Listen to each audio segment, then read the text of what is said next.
Shannon Mary Siri County, whom I believe is sharing time with Senator Dolan, and you can 10 and 6. Is that agreed? Agreed. Carmagov. Thank you. Senator Siri County. Thank you very much, and you're all very welcome. As well in your yes. So I am proposing you. and moving the motion. And Minister, thank you so much for taking your time. I appreciate that you're very busy at the moment, so you're very good to come in to us. As long ago as 2010, the American Journal on Drug and Alcohol Use published an article that smartphone use and social media platforms, so platforms, apps and games, were designed to be addictive. And it's really that part of it that I'm addressing in this motion today.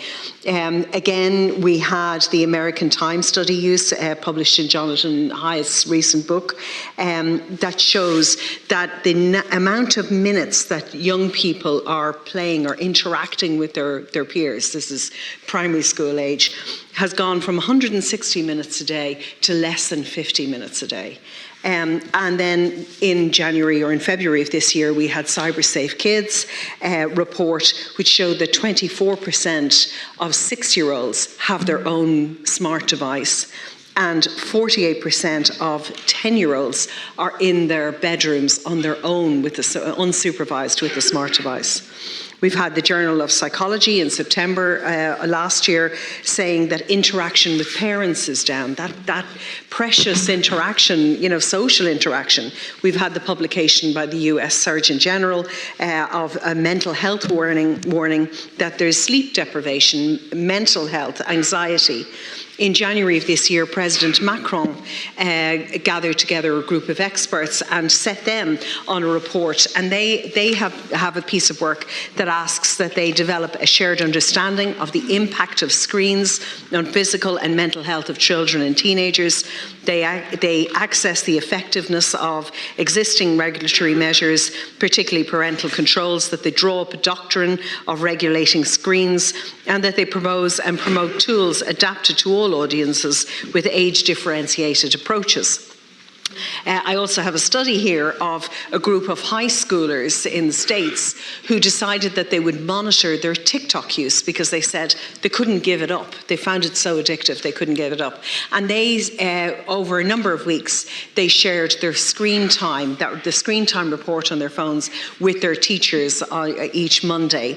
And they monitored that and then were quite frightened by the results to begin with. And then they showed once they were all conscious of it and putting in place protocols, that screen time went down considerably, and they were put in a place of awareness. Their mental health improved, and their anxiety levels were more proportionate to what is going on.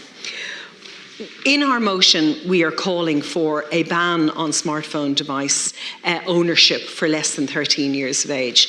And we're calling for social media, the digital age of consent, which there was a lot around the Data Protection Act, the GDPR Implementation Act. There was a lot of consideration of the digital age of consent. And that's 16, that we look at those. And yet we have social media accounts permitted from 13 years of age, when in actual fact the business model of all of these companies is one that is based on addictive, capturing attention in the social media platforms.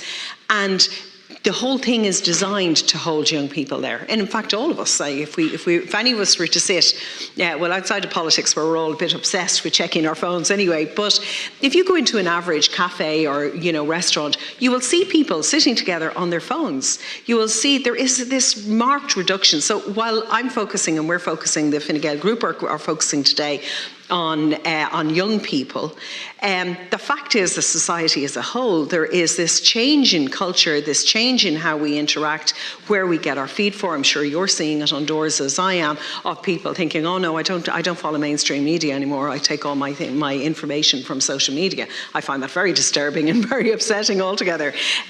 So I suppose when we look at it, we need to take major steps. And I think that we need to start the conversation. I appreciate you're not going to run in here with legislation next week, and I know and understand that. However, I think that we need to start having the conversation to increase what we are doing and set a cultural tone that says the ownership of smart devices just shouldn't happen. You know, if you have the children of all of these, you know, mega companies are not allowed smart devices, what does that tell you? It tells you everything you need to know. And I know once Holy Communion age was hit in our house, it was, can I buy a phone? No, you can't. You're not having it till secondary school.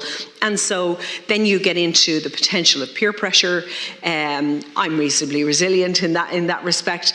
But for other parents, at least by bringing in legislation, by bringing in supports, we are putting it in a place where they are supported. The peer pressure is out the window because actually we're saying you shouldn't. In the same way as smoking and alcohol, there should be a cut-off age, and after that, you are permitted to own a device, and after that age, then you are permitted to have a social media account. I think that I suppose as we look on it, we need a precautionary principle. So I accept that we need more longitudinal studies, that we need more research, we need all of those things, but actually we need to prioritise safety, and we need to be mindful of the fact that this is a for-profit attention economy that is at the heart of smart device and at the heart of social media.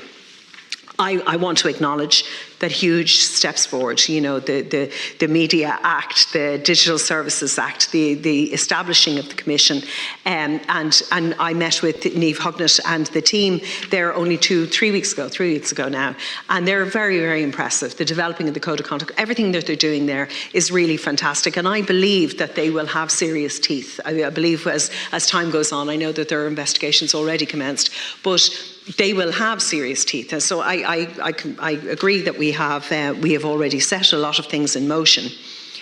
However, they're not the only solution, and my fear when I look at it and I worry about things like sleep deprivation, like anxiety, mental health issues, when you consider and examine things like that, is they're not the only answer. Actually, you get the Minister for Education facilitating a meeting, and when she asks about age verification, she gets no sort of an answer for that.